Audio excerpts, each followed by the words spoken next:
अस्सलामु अलैकुम वरहमतुल्लाहि वबरकातुहू। सूरह निसा आयत 45 में अल्लाह ताला फरमाते हैं, अल्लाह ताला तुम्हारे दुश्मनों को खूब जानता है और काफी है अल्लाह दोस्त और काफी है अल्लाह मददगार। सुभान अल्लाह, कितनी प्यारी आयत, कितनी उम्मीदें नजर आती है इसमें, कितनी होप देती है ये आयत अपनी जिंदगी के लिए। जब इंसान बहुत परेशान हाल होता है तो ये आयत पढ़े, उसको समझे। कोई परेशानी आए, कोई मुसीबत आए, आपको लगे कि आपसे बहुत हसद करने वाले लोग हैं, कोई आपका बुरा चाहता है, तो हमें किस पर तवक्कल करना चाहिए? अल्लाह पर। और अल्लाह काफी है हमारे लिए, अल्लाह काफी हो जाता है मददगार। अल्लाह खूब जानता है अपने दुश्मनों को। लेकिन सही तरीके में जब आप अल्लाह से जुड़ जाते हैं, अल्लाह के आगे झुकते हैं, नबी करीम सल्लल्लाहु अलैहि वसल्लम के बताए रास्ते पर चलते हैं, तो अल्लाह काफी है मददगार। वो सब कुछ जानता है, लेकिन उसके लिए आपको भी सही सिंसियर वे में अल्लाह की तरफ झुकना पड़ेगा। जिंदगी में परेशानियां आती है,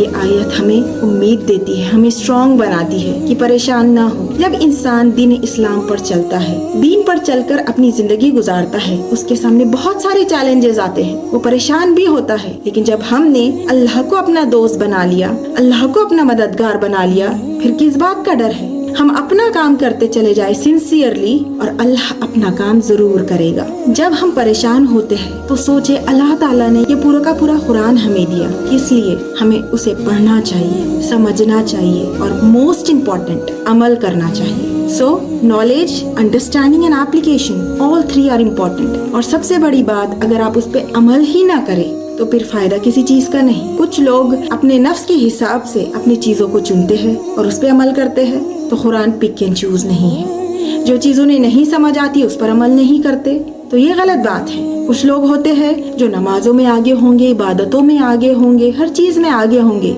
लेकिन अगर जब रिश्तों की बात आती है, लोगों से मामलात की बात आती है, तो उनके अंदर सख्ती, बदअखलाकी और जुल्म पाया जाता है। तो अल्लाह का दीन मुकम्मल कैसे होता है? सिर्फ नमाज पढ़कर नहीं। अल्लाह का दीन मुकम्मल तब होगा जब आप उसके बंदों के लिए आसान होंगे। और दूसरे कुछ लोग ऐसे होते हैं जो बातों में तो बहुत अच्छी आपसे बात करेंगे, अखलाक से पेश आएंगे, लेकिन जब बात रिश्तेदारों के जिम्मेदारी की आती है, उनकी मदद की आती है, उस वक्त ये अपनी जिम्मेदारी नहीं समझते। ज़बानी कलामी करना बहुत आसान होता है, लेकिन उठकर जाकर मदद करना ये अमल होता है। तो ये अमल को सीखे। और सिर्फ पैसे देना ही मदद नहीं होता। जो इंसान मैन्युअली जाकर किसी की मदद करता है, उसके फीलिंग्स को समझता है, ये असल दीन है। तो अपनी जिम्मेदारियों को समझे, अपनी सोच को बदले और अल्लाह से ज्यादा करीब होना चाहते हैं तो अपने अमल को बदले।